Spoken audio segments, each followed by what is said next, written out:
le musée des technologies ferroviaires de la Seine-sur-Mer dans le Var, que je vous fais découvrir depuis la semaine dernière, a été créé par Yvan Montazel. Peu de temps après sa naissance dans les Vosges, ses parents sont venus s'installer à Toulon.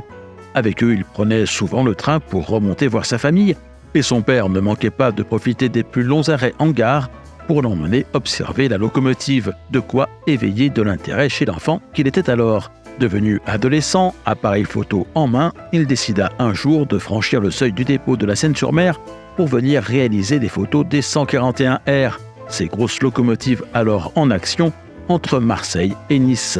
Il eut la chance d'être très bien accueilli là-bas par des cheminots ravis de faire découvrir leur métier. Et c'est ainsi que peu à peu, nouant des amitiés avec plusieurs d'entre eux, il put monter à bord des machines, d'abord le temps de quelques manœuvres dans le dépôt, puis pour de plus longs accompagnements en ligne.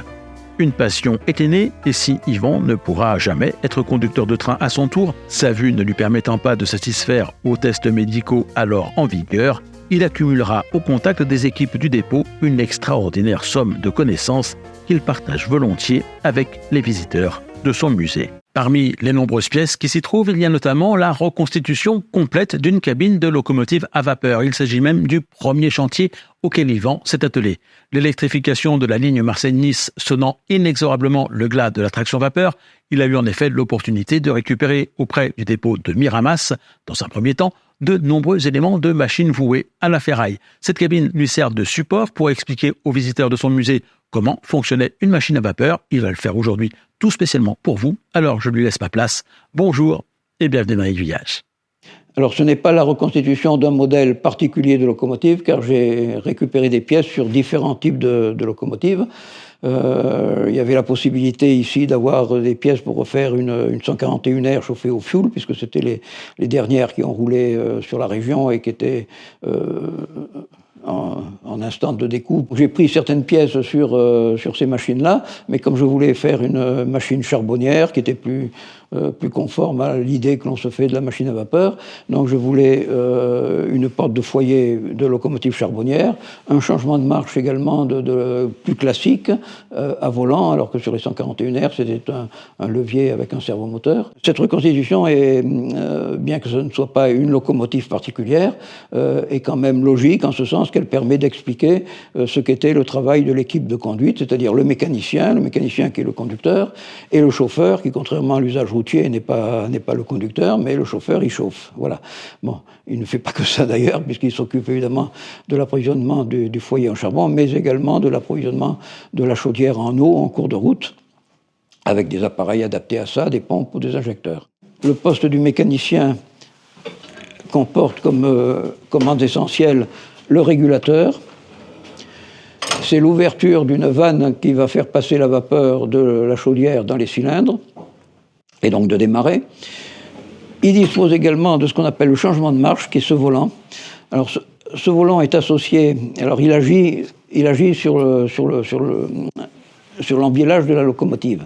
Il est associé à un curseur et une réglette, qui ne sont pas très visibles là, mais que l'on peut voir sur une autre ici, voilà.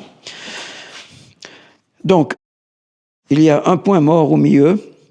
Donc, quand le curseur est mis au point mort, bien la locomotive ne peut pas être utilisée. Si l'on se déplace d'un côté, on met la machine en marche arrière. Si on se déplace de l'autre côté, on met la machine en marche avant.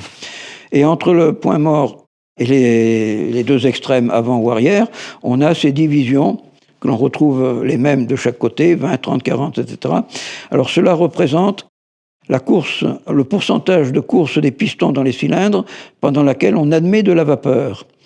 Donc il est facile de comprendre que c'est avec la position du curseur sur ces différentes graduations que l'on va régler la puissance de la locomotive. Quand la locomotive a besoin de fournir un effort important, notamment au démarrage pour faire décoller la rame dans les rampes, c'est-à-dire les montées, on va mettre un pourcentage d'admission de vapeur plus élevé. Donc on fait rentrer plus de vapeur dans les cylindres à chaque déplacement des pistons. En revanche, quand la machine a besoin de fournir un effort moindre, donc on va ramener à un pourcentage plus faible. Donc quand la machine roule en palier, évidemment ça dépend aussi de la masse, de la charge qu'elle remorque, évidemment. Voilà, donc Si l'on se met par exemple à 30%, ça veut dire que pendant 30% de la course des pistons dans les cylindres, on admet de la vapeur. Ensuite, cette vapeur est arrêtée et les pistons continuent leur course jusqu'au fond du cylindre par la détente de la vapeur qui a été admise donc, dans la première phase, c'est-à-dire les 30% qui ont été admis au départ. Voilà. Donc, il est facile de comprendre que plus on se rapproche du point mort, moins on va consommer de vapeur. Consommant moins de vapeur, on va consommer moins de charbon, moins d'eau, etc. Voilà. Donc c'est le mécanicien qui, pour garder la vitesse à laquelle il est tenu d'aller, règle la puissance de sa machine en fonction de ces paramètres que sont la charge remorquée, que sont le profil de la voie. Voilà. C'est un peu par rapport à une automobile, par exemple, l'équivalent du changement de vitesse, quoi. Voilà. Donc on voit ici le volant, là je le ramène ici au point mort, voilà, PM, et là je le mets en marche avant, donc 20, 30, 40%, etc. Voilà, et on peut faire la même chose sur la marche arrière. Voilà. Donc c'est avec ceci que le mécanicien, en cours de route, donc, adapte la puissance de sa machine de façon à garder la vitesse à laquelle il doit aller et ne pas lui donner une puissance dont elle n'aurait pas besoin, qui serait une perte d'énergie. Pendant ce temps-là, le régulateur, lui, il est recommandé de le garder ouvert au maximum, tout simplement parce que si l'on fait passer la vapeur dans des sections plus étroites, et au niveau du régulateur, c'est ce qui se passe, puisque c'est comme un robinet, disons, qui permet de réduire le passage de la vapeur, ça fait perdre de l'énergie à la vapeur. Donc, il est toujours recommandé de faire passer la vapeur dans des sections toujours les plus larges possibles, donc de ne pas ouvrir qu'à moitié le régulateur. Ensuite, au niveau de la conduite, donc, il y a les commandes du frein, évidemment. Donc le frein sur tous les trains est à air comprimé. Cet air comprimé est fabriqué sur chaque locomotive par une pompe à air ou un compresseur. Sur la locomotive à vapeur, évidemment, c'est un compresseur qui marche à la vapeur. Donc, sans rentrer dans les détails un peu trop techniques, il y a 2 robinets de frein, un qui va commander l'ensemble du freinage sur tous les véhicules qui sont remorqués, donc wagons, voitures, etc. Parce que si avec la machine qui freinait, évidemment, le train s'arrêterait au bout de plusieurs kilomètres. Hein. Et quand la locomotive roule seule, c'est-à-dire haut le pied, comme on employait l'expression consacrée, on a ce qu'on appelle le frein direct, qui lui n'a que 3 positions, position neutre, position desserrage du frein et position serrage du frein. Bon, ça n'agit que sur la locomotive quand elle est seule. Sinon, on utilise ce robinet-là.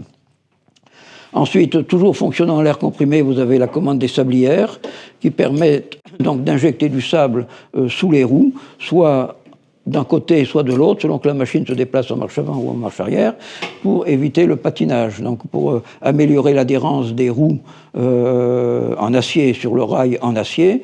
L'adhérence n'est pas terrible, hein, c'est bien moindre qu'un pneu de voiture sur une route. Voilà, donc il faut éviter le patinage des roues, qui provoque évidemment une usure des bandages des roues, une usure des rails. Donc en injectant du sable, donc ça permet aux roues d'agripper le rail et donc d'éviter ce patinage. Ça existe sur toutes les locomotives, qu'elles soient à vapeur, électrique ou diesel.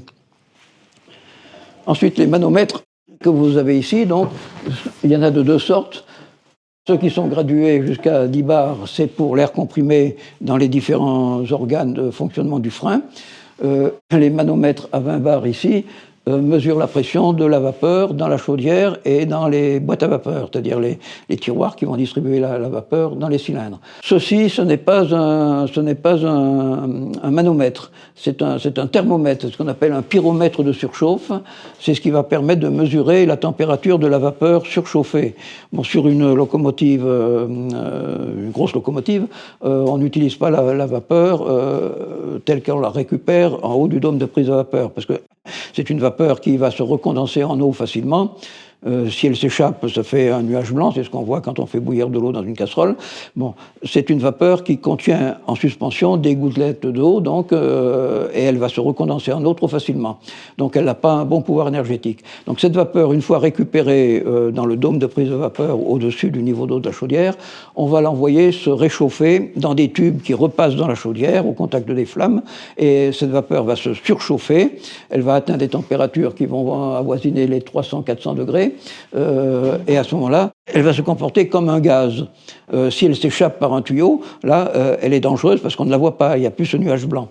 Mais elle se comporte comme un gaz, donc elle ne va pas se recondenser en eau facilement, et elle a donc un pouvoir énergétique plus important que la vapeur saturée. Ensuite, les niveaux d'eau. Les niveaux d'eau sont des éléments très importants aussi pour la locomotive. Il y en a deux pour des raisons de sécurité, un qui est visible par le mécanicien, l'autre par le chauffeur. Ils sont très importants parce que vous avez ici le foyer de la locomotive, donc, dans lequel brûle le charbon, et ensuite, au-dessus, vous avez de l'eau, sur les côtés, vous avez l'eau, et la tôle qui enferme le foyer, dans sa partie supérieure, ce qu'on appelle le ciel de foyer, enfin, c'est une tôle qui fait à peu près dans les 2 cm d'épaisseur, hein, il ne faut pas qu'elle soit découverte d'eau, sinon elle serait soumise à une élévation de température si forte qu'elle se déformerait et on aboutirait à une explosion de chaudière. Donc il faut toujours que l'eau recouvre le ciel de foyer. C'est pour ça que les tubes à niveau d'eau permettent justement de contrôler la hauteur d'eau à ce niveau-là, de façon à s'assurer qu'il y a toujours de l'eau suffisamment au-dessus du ciel de foyer.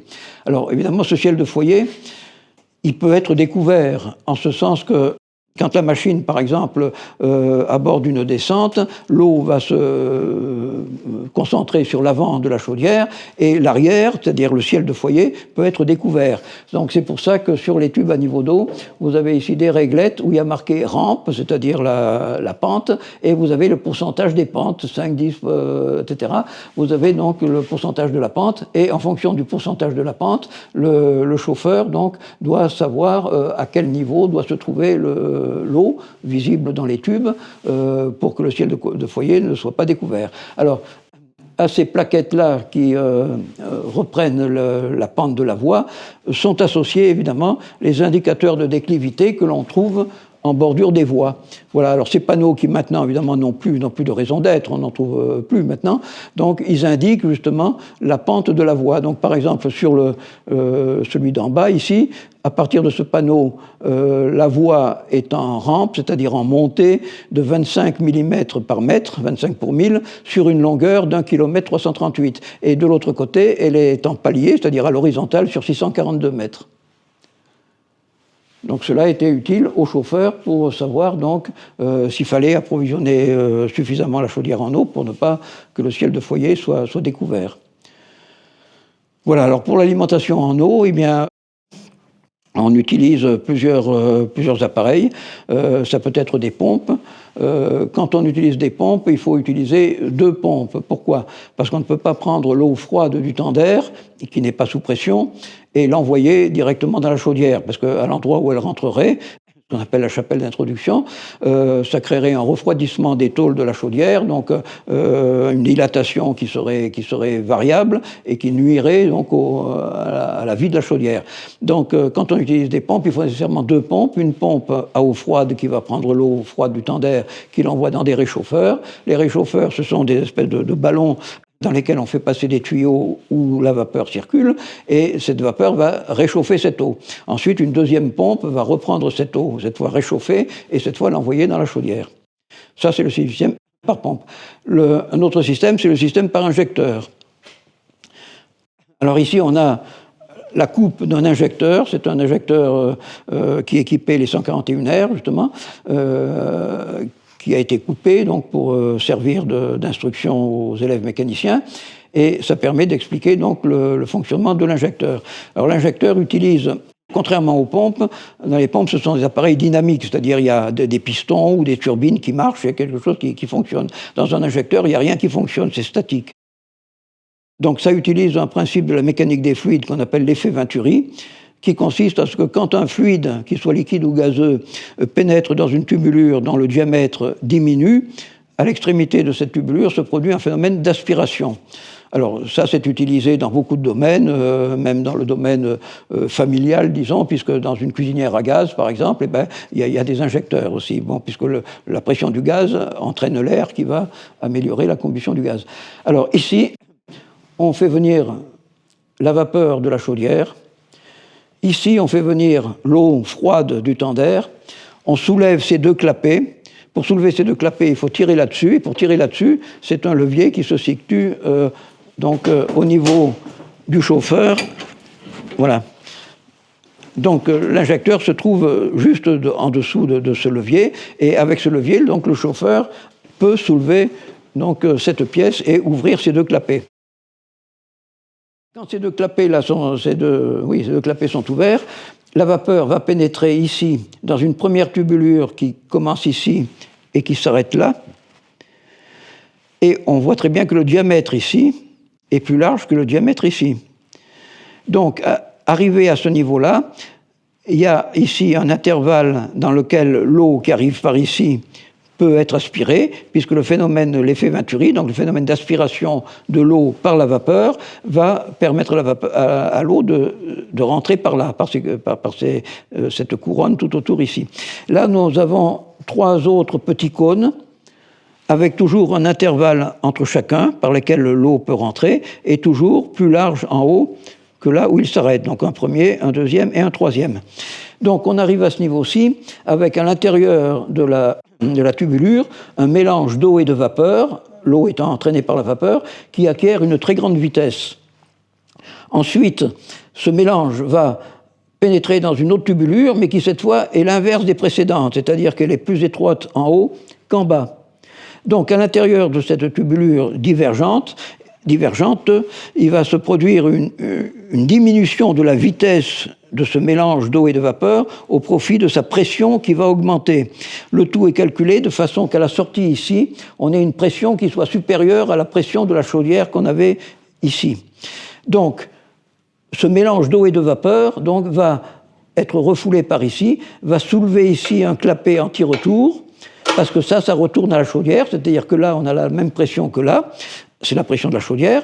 Donc, puisque la pression ici est plus élevée, le clapet ici va être soulevé, et donc l'eau entraînée par la vapeur va pouvoir pénétrer dans la chaudière. Voilà le principe de fonctionnement de l'injecteur. Là, il n'est plus besoin, comme avec les pompes, de réchauffer l'eau, puisque l'eau étant entraînée par la vapeur, elle se réchauffe automatiquement dans son trajet. Voilà. Alors, des fois, les injecteurs sont des appareils qui sont des fois un peu capricieux, l'effet Venturi des fois ne s'amorce pas du premier coup. Alors si ça ne s'amorce pas, eh bien l'eau qui arrive toujours par ici, tant que le clapet ici est ouvert, ben, elle s'écoule ici sur la voie, donc en soulevant un autre clapet ici, et ça s'écoule sur la voie. Mais ça, le chauffeur s'en aperçoit parce que un injecteur qui fonctionne, qui s'amorce, ça fait un sifflement particulier et ça s'entend très bien. Le chauffeur s'aperçoit que l'injecteur n'a pas amorcé, quoi, voilà. Alors ici, on a un autre injecteur. Celui-là, il n'a pas été coupé, il est étanché. C'est un injecteur plus rustique, mais sur le même principe, bien entendu. Il provient d'une locomotive du PLM. Il date de la fin du 19e siècle. En coupe, voilà. Donc on a la même chose. Donc on a l'arrivée de vapeur ici, qui rentre dans une tubulure qui est conique. Là, il n'y en a pas plusieurs comme dans l'autre, il n'y en a qu'une seule. L'eau qui est aspirée à ce niveau-là arrive par ici. Et ensuite, il y a le tube divergent, dans lequel la vitesse diminue et la pression augmente, qui est ici. Et ensuite, le refoulement avec le clapet anti-retour vers la chaudière. Et si ça s'amorce mal, comme sur l'autre, il y a un trop-plein qui tombe sur la voie. Donc, ici, on voit l'arrivée de vapeur est ici, l'arrivée d'eau est là, le refoulement vers la chaudière est ici, avec le clapet anti-retour, et le trop-plein, si ça ne s'amorce pas, ça s'écoule sur la voie par ce tuyau-là. Voilà, c'est exactement la même chose, mais en un peu plus rudimentaire. Donc là, pour continuer un peu sur la machine à vapeur, donc ça c'est une locomotive à vapeur, c'est une porte de foyer, disons, de locomotive à vapeur, pour le chargement à la pelle. Donc une grosse locomotive pouvait consommer dans les 2 tonnes à l'heure. Bon, évidemment, ça dépend de beaucoup de choses. Ça dépend de la conception de la machine, ça dépend de l'effort qu'elle doit fournir, etc. Mais du temps de la chauffe à la pelle, avec une pelle comme ça, donc c'était un travail, on peut dire, harassant pour le chauffeur. Avec une pelle comme ça, donc d'approvisionner le foyer pendant des distances assez longues. D'autant plus que le charbon, il ne fallait pas l'envoyer juste de l'autre côté de la porte. Il fallait l'envoyer sur toute la surface de la grille pour que ça chauffe partout de façon uniforme. Donc il y a les angles arrière, il y a tout le fond du foyer. Tout ça nécessitait évidemment des coups de pelle assez vigoureux pour envoyer le charbon où il fallait. Il y avait aussi l'usage d'un outil qu'on appelle un ringard. Voilà, donc un foyer Un foyer de grosse locomotive, ça fait à peu près dans les 3 mètres de profondeur, et on voit la longueur ici de l'outil. Donc, et quand le chauffeur ressortait ça du foyer, alors ça lui servait justement à répartir un peu le charbon. Ça, c'était chauffé au rouge, en bas. Donc, il fallait faire attention de ne pas se brûler. Et sur les locomotives à vapeur qui roulaient sur des lignes qui avaient été électrifiées, faire attention qu'avec le manche, on n'aille pas toucher les caténaires. C'est pour ça que les cabines étaient prolongées par un grillage protecteur. Voilà, alors ensuite, les dernières générations de locomotives à vapeur qui ont été construites donc, avaient le stocker. Alors le stocker, c'est ceci. Voilà, c'est une vis d'Archimède qui prend le charbon dans le tender et qui l'envoie directement dans le foyer. Donc cette vis d'Archimède est actionnée par un moteur qui est ici, qui marche à la vapeur, évidemment. Une sorte de turbine, quoi. Et donc là, le charbon arrive dans le foyer. On voit ici le bout de la vis d'Archimède. Le charbon sort par ici, donc, tombe sur un plateau qui comporte des cannelures en éventail. Et à l'arrière, il y a des tuyaux qui arrivent, des buses, par lesquelles le chauffeur peut envoyer de la vapeur. Alors, c'est la pression de la vapeur qui va projeter le charbon. Les cannelures en éventail permettent de disperser le charbon à droite comme à gauche, et au milieu, bien sûr, de façon à le répartir aussi uniformément dans le foyer. Voilà. Alors donc, sur ces locomotives-là, le chauffeur avait à sa disposition une collection de robinets ici qui commandait justement l'arrivée de vapeur dans chacune des buses qui se trouvent ici à l'arrière. Ça n'empêchait pas quand même qu'il fallait faire parfois quand même un apport de charbon à la pelle, parce que c'est au-dessus du stocker que l'on voit arriver ici, il y avait quand même une porte de foyer. Donc par cette porte de foyer, on pouvait quand même faire un apport à la pelle. Mais enfin, le gros du charbon était envoyé par le stocker. Toutes les vannes qui sont en haut, ça sont la collection des vannes qui étaient sur les 141R, ce sont simplement des robinets qui prélèvent de la vapeur dans la chaudière pour alimenter les différents organes. Donc la pompe à air qui va fournir l'air comprimé pour le freinage, l'arrivée de vapeur à l'injecteur, le réchauffage des graisseurs également. Voilà, en fait, la fourniture sur certaines locomotives, c'était le cas des 141R, l'alimentation d'une turbodynamo qui fournissait l'éclairage électrique dans la cabine et les fanaux avant de la machine. Voilà, donc tout ça, c'était des pièces annexes, disons, qui fonctionnaient à la vapeur et qui étaient commandées par ces vannes qui se trouvent là-haut. Voilà, alors ensuite, évidemment, il y a l'indicateur de vitesse, l'appareil flamand, qui permet donc deux choses. D'une part, de contrôler la vitesse, évidemment, et également, avec la bande graphique qui est dessous, d'enregistrer plusieurs paramètres, d'enregistrer la vitesse, d'enregistrer le franchissement des signaux, s'ils sont en position d'ouverture ou de fermeture, et sur les locomotives à vapeur également, les extractions. Alors, les extractions, c'est l'ouverture d'une vanne qui se trouve ici. Enfin, la commande de la vanne se trouve ici. Voilà. La vanne, elle, se trouve au point le plus bas de la chaudière. Et cette vanne, il faut l'ouvrir régulièrement. Et c'est pour ça que c'est contrôlé par l'appareil flamand également, de façon à éliminer les bouts de tartre. L'eau utilisée par les locomotives est traitée chimiquement de façon à ce que le tartre ne colle pas aux parois des chaudières, mais forme un précipité, c'est-à-dire une boue qui tombe au fond, au point le plus bas de la chaudière. Donc cette boue, il faut l'éliminer régulièrement en ouvrant cette vanne d'extraction, lesquelles extractions se faisaient dans les dépôts au-dessus de fosses prévues pour ça. Donc à la sortie des dépôt, il y avait la fosse d'extraction. Voilà, donc l'ouverture de la vanne est contrôlée évidemment par l'appareil flamand pour voir si effectivement les extractions ont été faites de façon régulière. Dans les dépôts, dans les grands dépôts, il y avait, dans les dépôts qui étaient titulaires des machines, il y avait un service spécial qui contrôlait les bandes, et donc il n'y avait que le personnel habilité à relever les bandes qui pouvait déplomber les bandes, retirer les bandes, et les bandes étaient contrôlées par rapport à une bande type. Voilà, pour voir s'il n'y avait pas de fautes commises au franchissement des signaux, etc. Voilà, le mécanicien aussi avait alors sa sacoche avec des affaires personnelles, bien sûr, avec des manuels d'instruction aussi pour certaines choses. Bon, et ces braves gens, il fallait qu'ils boivent, évidemment. Alors, il y avait deux possibilités. Il y avait soit cette gourde qu'on appelle les plates. tout simplement parce qu'elles sont plus étroites, voilà. Mais beaucoup de mécaniciens, ici dans la région notamment, n'employaient pas ça. Ils employaient des bouteilles de Cointreau. Parce que comme c'était carré, c'était plus facilement, il y avait moins de place perdue, disons, voilà. Donc il y avait ça. Ensuite, il y avait évidemment la nourriture qui pouvait être dans des ustensiles, voilà, à étage, disons, voilà. Et alors, il y avait aussi, pour certains, cet instrument. C'est un morceau de bambou. Dans les bambous, à chaque nœud, il y a une séparation. Et l'intérieur est creux. Alors ça servait avec un bouchon à chaque bout, à mettre le poivre et à mettre le sel. Voilà. Et ça, c'était les boîtes à draps. Puisque autrefois, dans les dépôts, il y avait des espèces pas de dortoirs, mais de chambres où ils étaient à deux, le chauffeur et son mécanicien. Mais il n'y avait pas de literie. Enfin, il y avait les lits, oui, mais il n'y avait pas de draps. Donc, ils emmenaient leurs draps dans cet étui. Voilà. Alors ici, on revient à la traction vapeur. Ici, ce sont des échappements de locomotives à vapeur. Alors, on utilise les échappements toujours avec l'effet Venturi, mais pas pour la même raison que pour les injecteurs. Dans une chaudière de locomotive, donc on a le foyer sur la grille duquel brûle le charbon. Il y a une voûte en briques réfractaires qui fait dévier les flammes de façon à ce que les flammes viennent lécher toutes les parois du foyer, autour desquelles se trouve l'eau, notamment au-dessus. Le fameux ciel de foyer dont on a parlé, le voilà, qu'il faut toujours qu'il soit recouvert d'eau. Ensuite, les flammes rentrent dans des tubes que l'on voit ici, sur ces chaudières découpées, voilà.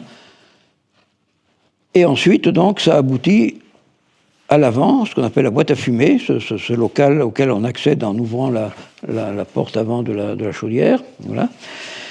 Et au-dessus de la boîte à fumée, vous avez la cheminée. Alors, pour que ça fonctionne, il faut qu'il y ait du tirage. Il faut qu'il y ait un appel d'air venant du foyer vers la cheminée. Dans une maison, par exemple, la cheminée, elle est verticale. Donc, en fait, c'est comme ça que ça se passe, hein, dans une habitation. Bon, là, c'est à l'horizontale. Bon, comment faire pour avoir ce tirage? Eh bien, on utilise l'effet Venturi au niveau de l'échappement. C'est-à-dire que la vapeur d'échappement, celle qui a travaillé dans les cylindres et qui était éjectée par la cheminée, va rentrer dans ces appareils-là. Et ces appareils-là, on voit ils comportent ici ce qu'on appelle la tête d'échappement, qui est conique. On voit qu'elle est plus large en bas que là. Là, il y a 4 barrettes ici qui vont partager le jet de vapeur d'échappement en 4 jets. Ces 4 jets sont repris par ces tuyères, qui elles aussi sont coniques. Vous voyez qu'elles sont plus larges à la base qu'en haut. Donc l'effet Venturi d'aspiration va se produire à ce niveau-là, à ce niveau-ci, et c'est ça qui va entretenir le tirage. C'est-à-dire que le but est de créer dans la boîte à fumée une pression inférieure à la pression atmosphérique, puisque la pression atmosphérique, c'est celle qu'on a au niveau du foyer, puisque l'air rentre par l'intermédiaire de la grille pour actionner la combustion du charbon. Donc ici, on a la pression atmosphérique, et pour qu'il y ait eu du tirage, il faut que là, on ait une pression inférieure à la pression atmosphérique. Alors c'est cet effet Venturi créé par la vapeur d'échappement qui va créer justement cet effet Venturi, et donc ce tirage, cette aspiration des flammes à travers les tubes pour chauffer l'eau. Alors l'échappement, évidemment, est un élément très important pour la locomotive à vapeur, parce que s'il fonctionne mal, s'il est mal réglé, eh ben, il n'y a pas de tirage. Il n'y a pas de tirage, la chauffe est mauvaise. Si la chauffe est mauvaise, il n'y a pas la vaporisation qu'il faut, et la machine, elle ne va pas avancer comme il faut. Voilà. Alors, ici, on voit sur la coupe de ces chaudières qu'il y a des petits tubes et des gros tubes. Oui. Bon, alors d'un côté, ça donne dans le foyer, de l'autre côté, ça donne dans la boîte à fumée. Et les flammes traversent ça. Alors, les gros tubes, pourquoi les gros tubes? Tout simplement parce que dans les gros tubes, on fait repasser d'autres tuyaux que l'on voit ici. Alors, ces autres tuyaux, les voilà. Alors, si on prend un élément, par exemple, un gros tube, on voit que dans un gros tube, il y a 4 petits tubes qui passent. Il y a une arrivée par là. Ensuite, ça va faire un coude comme ceci, qui va revenir ici. Là, il y a de nouveau le même coude qui va repartir là-bas, un autre coude qui va revenir ici. Donc on a l'entrée et la sortie, voilà, mais il y a 4 tubes, 4 longueurs de tubes dans lesquels on fait passer de la vapeur. Alors, quelle vapeur on fait passer? Eh bien, justement, comme je le disais tout à l'heure, c'est ça qui va permettre de réchauffer la vapeur. C'est-à-dire que la vapeur qui est chargée, qui est saturée d'eau, qui est prélevée en haut du dôme de prise de vapeur, on l'envoie dans ces petits tubes où elle va être réchauffée par les flammes qui passent à l'intérieur des gros tubes, et c'est ça qui va donc surchauffer la vapeur. Et donc là, il rentre de la vapeur saturée d'eau, et là, il ressort la vapeur surchauffée. Voilà. Et c'est cette vapeur surchauffée qui est envoyée travailler dans les cylindres. Alors, il faut qu'évidemment, chaque sortie de chaque élément, là, chaque sortie, aille dans ce qu'on appelle le collecteur de surchauffe, qui est un appareil qui est derrière l'échappement. Là, c'est ce que l'on voit, grosso modo, par derrière, ici. Et donc, cet appareil va collecter toutes les sorties de ces éléments surchauffeurs pour envoyer la vapeur donc, dans les cylindres par l'intermédiaire du régulateur qui est à la disposition du mécanicien. Alors, certaines chaudières ont été conçues pour les petits tubes avec du tube à ailettes. Alors, ça a été fait tout simplement parce que les ailettes permettent une meilleure, puisqu'elles rentrent à l'intérieur où passent les flammes, permettent un meilleur échange thermique. Voilà.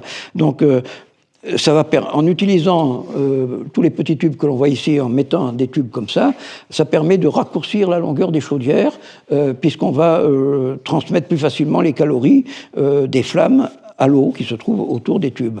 Ça a un inconvénient quand même, c'est que quand il y a trop de tirage, justement, il y a des particules de charbon qui peuvent être aspirées venant du foyer et qui peuvent se coincer dans les tubes. Voilà, donc ça peut boucher les tubes. Bon, c'est un inconvénient. Comme toute chose, il y a des avantages et des inconvénients. Voilà, alors ça, c'est un échappement de 141 R, qui est un échappement fixe, c'est-à-dire que rien ne bouge. La hauteur des tuyères est réglée en atelier, et ensuite, plus rien ne peut bouger. En cours de route, on ne peut pas y avoir accès. Oui, autre chose que j'ai oublié de dire, c'est que pour que ça fonctionne bien, le tirage, il faut qu'évidemment la porte de la boîte à fumée, la grosse porte qui est ici, soit parfaitement étanche. Parce que la dépression qui est faite au niveau de l'échappement, si ça aspire de l'air par ici, évidemment, le tirage ne se fera pas. Hein. Donc c'est pour ça qu'il y a des taquets de fermeture tout autour, et donc il faut que ce soit parfaitement plaqué. Il y a un joint également qui était en amiante à l'époque, qui permettait une étanchéité de la porte de la boîte à fumée. Alors, il a existé sur certaines machines donc des échappements variables, c'est-à-dire que le mécanicien, depuis sa cabine, peut faire varier les caractéristiques, disons, de l'échappement. Alors, il y a eu plusieurs modèles. Ça, c'est un modèle à valve. Alors, on voit que depuis la cabine, le mécanicien peut écarter les valves. Alors, c'est par là que sort la vapeur d'échappement. Hein. Bon, donc, peut faire écarter les valves. Alors, s'il écarte les valves, bon, eh ben, l'effet Venturi est moins fort, hein, puisqu'il n'y a pas cet effet de cône suffisamment important. Et donc, ça va diminuer le tirage. Il n'y aura pas moins d'aspiration des flammes du foyer à travers les tubes. En revanche, quand on resserre l'échappement, eh ben, l'effet Venturi sera plus fort, donc on va augmenter le tirage et donc chauffer mieux.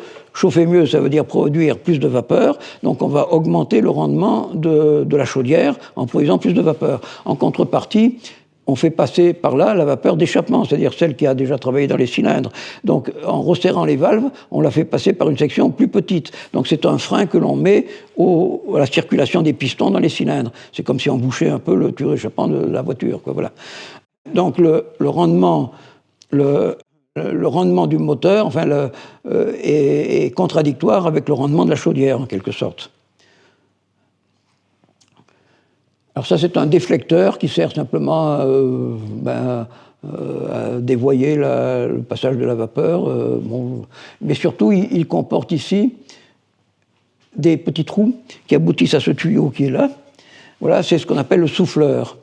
Alors le souffleur, on en a également, ici, sur cet échappement fixe là, de 141 R, on a ici, voilà, le souffleur.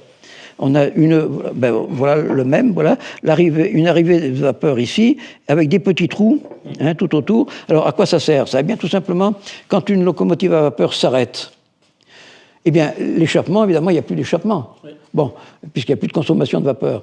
Il n'y a plus d'échappement, donc il n'y a plus de tirage. Bon, et il faut éviter quand même que le feu s'éteigne. Bon, donc il faut créer un tirage artificiel. Et en envoyant de la vapeur dans ce tuyau-là, ou celui-ci, là, c'est pareil, les petites sorties de vapeur qui vont sortir par là, par ces trous-là, ça va créer une sorte de mini-effet Venturi qui va maintenir quand même un peu de tirage, un minimum de tirage pour que le feu ne s'étouffe pas, quoi, en quelque sorte.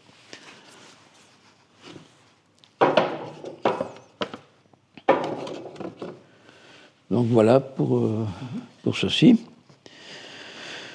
Alors on passe ici donc au matériel qui était propre aux 141R chauffé au fioul et non pas au charbon. C'est celle donc, que l'on avait ici sur la région notamment. Ce sont celles que j'ai connues parce qu'ici je n'ai pas eu la possibilité de connaître des machines charbonnières. Alors le fioul qui était utilisé, c'était du fioul lourd, ce n'était pas le fioul domestique, c'est en fait du goudron. Alors quand il fait froid, c'est dur. Donc il fallait le chauffer pour le liquéfier. Alors dans le tender, dans les soutes à fioul du tender, ce fioul donc les soutes à fioul étaient parcourues par des tuyaux en forme de serpentin, dans lesquels on envoyait de la vapeur venant de la chaudière de la locomotive, bien sûr, et ces tuyaux en serpentin donc réchauffaient le fioul. Il y avait ce thermomètre donc qui trempait dans les soutes à fioul. Et il fallait à peu près 80-90 degrés de température pour que le fioul devienne suffisamment liquide. Voilà, donc ça, c'était tout l'équipement qu'il y avait sur le tender pour réchauffer le fioul, la vapeur venant de la machine, de la chaudière. Ensuite, donc, ce fioul arrivait par gravité à la vanne dont l'ouverture était commandée par le chauffeur dans la cabine de conduite. Donc c'était cette manette-là qui était en bout de cette tige-là et qui aboutissait ici donc à la vanne de réglage du fioul. Ensuite, le fioul, donc, sur son parcours, d'ailleurs, il était encore réchauffé. Il y avait des réchauffeurs tout le long. Il ne fallait pas qu'il refroidisse. Ensuite, par un trajet donc, qui était plus long que ça arrivait donc, au brûleur. Le brûleur était tout au fond du foyer. Donc, alors que ça, c'était à l'avant, au niveau sous le plancher de la cabine. Donc, le fioul arrivait donc, par ce gros tuyau jusqu'au brûleur. Le brûleur, donc, reçoit... Alors, comme le fioul n'était pas pulsé, n'était pas pompé, il arrivait par gravité, simplement, il y avait ici une arrivée de vapeur. Alors, à la sortie du brûleur, là où je mets le doigt, c'était la sortie du fioul. Et là où il y a la feuille de papier, un mince filet, c'était la vapeur qui sortait. Et c'est la pression de la vapeur qui projetait le fioul, en même temps qui le propulsait, qui le divisait en fines particules, de façon à ce qu'il brûle bien. Voilà. Alors, les locomotives chauffées au fioul avaient une porte de foyer différente des charbonnières. Alors, voilà la porte de foyer des 141R fioul. Elle possédait un regard qui permettait l'allumage du brûleur. Alors, le brûleur se trouvait en face du regard, mais à 3 mètres de profondeur, à 3 mètres de distance. Donc pour allumer une locomotive fioul, il fallait laisser partir suffisamment de vapeur de fioul pour que ça arrive jusqu'au niveau de la porte, ici, et là, avec un journal enflammé, donc, on pouvait donc allumer le brûleur. Voilà. Il ne fallait pas attendre trop longtemps non plus, parce qu'il y avait... Sous la porte, il y avait un revêtement en briques réfractaires pour ne pas que les flammes du fioul tapent directement sur les tôles, ça aurait corrodé les tôles. Donc il y avait une protection en briques réfractaires dessous, et si on avait provoqué par un allumage tardif, disons une explosion, eh bien l'explosion aurait fait tomber les briques. Voilà. Et il fallait ensuite refaire le briquetage de la machine. Alors, autre particularité de ces locomotives chauffées au fioul, c'était le ramonage des tubes. Bon, les tubes que l'on a vus en photo, là, avec les locomotives charbonnières, ils s'encrassent de suie. Mais la suie provenant de la combustion du charbon, c'est une suie pulvérulente. Bon, le ramonage se faisait à l'arrêt dans les dépôts, donc avec de l'air comprimé qu'on envoyait dans chaque tube à partir du foyer. Bon, on chassait la suie qui tombait dans la boîte à fumer, et ensuite on ouvrait la porte de la boîte à fumer, et avec une pelle, on évacuait la suie. Bon. Ça se faisait donc à l'arrêt dans les dépôts. Avec la chauffe au fioul, on ne peut plus faire ça. Pourquoi ? Bien, tout simplement parce que la suie provoquée par la combustion du fioul, c'est une suie qui est grasse, qui n'est plus pulvérulente et qui colle après les tubes. Donc, le ramonage des tubes ne pouvait se faire que par sablage, et cette fois non pas dans les dépôts, mais en cours de route. Alors, à des endroits bien précis à cause de la pollution. Alors, par exemple, j'avais l'habitude de rouler en accompagnement, surtout entre Marseille et Toulon, puisque j'habitais Toulon à l'époque et j'allais tous les jours à la faculté des sciences de Marseille. Bon, donc je faisais les voyages tous les jours de Toulon à Marseille. Et quand j'avais la possibilité de le faire en accompagnement sur les 141R, le ramonage, on le faisait à la sortie du tunnel du Mussuguet. Le tunnel du Mussuguet, c'est un tunnel qui fait 2,6 km et qui se trouve entre Cassis et Aubagne. Voilà. Et à la sortie du tunnel du Mussuguet, côté Aubagne, la voie traverse une espèce de petite tranchée, il n'y a pas d'habitation là, et on faisait le ramonage obligatoirement à cet endroit-là. Alors, le ramonage se faisait de la façon suivante. Donc, le chauffeur arrivait à l'endroit prévu pour ça. Il introduisait donc cet entonnoir dans l'ouverture, donc dans le regard de la porte de boîte à fumer. Mais au préalable, cet entonnoir, on l'avait rempli de sable. Alors, sur le étendard des locomotives des 141R au fioul, il y avait un petit bac en tôle avec un couvercle là, qui était rempli de sable. Donc, avec cette pelle, donc, le chauffeur remplissait l'entonnoir de sable, présentait l'entonnoir en le bouchant, là, pour pas que le sable s'écoule. Il ouvrait donc le regard ici, et il introduisait le sable, il introduisait l'entonnoir du sable, et il le tournait dans toutes les directions, de façon que le tirage entraîne le sable dans tout le faisceau de tubes. Hein, et donc le sable arracher la suie, donc voilà. Mais au préalable, le mécanicien avait mis le changement de marche. Alors c'est ce qui correspond au volant qu'on a vu dans la cabine tout à l'heure. Alors sur les 141R, c'était pas un volant, c'était ce levier. Donc on retrouve ici la même chose, le point mort au milieu, et puis les différentes degrés, donc de 20, 30, etc., de chaque côté, donc marche avant, marche arrière. Donc au préalable, le mécanicien avait mis le changement de marche au maximum de consommation de vapeur, au cran le plus élevé, de façon à avoir au niveau de l'échappement le tirage le plus fort, pour que tous les grains de sable soient bien aspirés. Voilà. Donc c'était pas pour la puissance de la machine, elle n'en avait pas besoin, mais c'était pour avoir le tirage le plus fort, le plus intense. Donc voilà pour ça. Alors ici, on a des photos donc de l'annexe traction de la Seine-sur-Mer, où donc du temps de la vapeur, donc il y avait ce qu'on appelle la tour de l'épurateur Lamy, dans lequel on préparait le composé chimique qui était envoyé par ce tuyau dans le château d'eau, ce qui fait que l'eau qui était distribuée par les grues à eau aux locomotives était de l'eau traitée. Sinon, on pouvait faire le traitement à bord même des locomotives, des tenders des locomotives. Alors voici par exemple un tender de 141R, un tender 30R. Il a ici ce petit récipient que l'on voit ici en plus gros plan, dans lequel on met le produit de traitement. Alors le produit de traitement, voilà, en schéma, ce que ça donne. Vous avez le tender que l'on remplit d'eau naturelle. Vous avez le récipient ici, que l'on a vu en photo, dans lequel se trouve le produit. Alors c'est un récipient qui est étanche, l'air ne peut pas rentrer.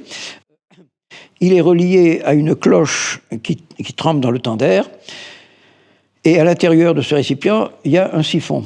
Alors quand on remplit d'eau naturelle le tender, l'eau monte dans la cloche, comprime l'air qui est au-dessus, ça exerce une pression sur tout le liquide de traitement, et donc ça fait refouler le liquide par l'intermédiaire du siphon dans le tender. Ce qui fait que la quantité de produit de traitement va être proportionnelle à la quantité d'eau qui est introduite dans le tender. Voilà. Donc ça, c'était le traitement à bord même des locomotives. Alors ce traitement chimique, c'est le traitement qui avait été mis au point par Louis Armand, d'où le nom de TIA, traitement intégral Armand, et qui avait pour but, donc on en a parlé tout à l'heure avec les vannes d'extraction, qui avait pour but d'empêcher le tartre de coller aux parois des chaudières, de coller aux tubes, mais au contraire de former une boue qui tombait au point le plus bas de la chaudière, qu'il fallait évacuer en ouvrant la vanne d'extraction, comme on en a parlé précédemment. Si vous êtes resté jusque-là, vous avez sans doute appris 2 ou 3 choses, voire plus, au sujet des locomotives à vapeur. Dites-le moi en commentaire. Dans le prochain numéro d'Aiguillage, je vous proposerai un dernier détour dans les méandres du musée d'Ivan. On s'intéressera cette fois-ci à quelques machines des premiers temps de la traction électrique, des ancêtres comme les rames standards ou les bébés Midi. Si vous n'avez pas encore vu la première partie de ce reportage qui était consacré à la signalisation mécanique dont Yvan entretient dans son jardin plusieurs spécimens fonctionnels, je ne peux que vous encourager à y jeter un œil. Vous y accéderez en cliquant sur la vignette qui s'affiche à l'écran juste en dessous.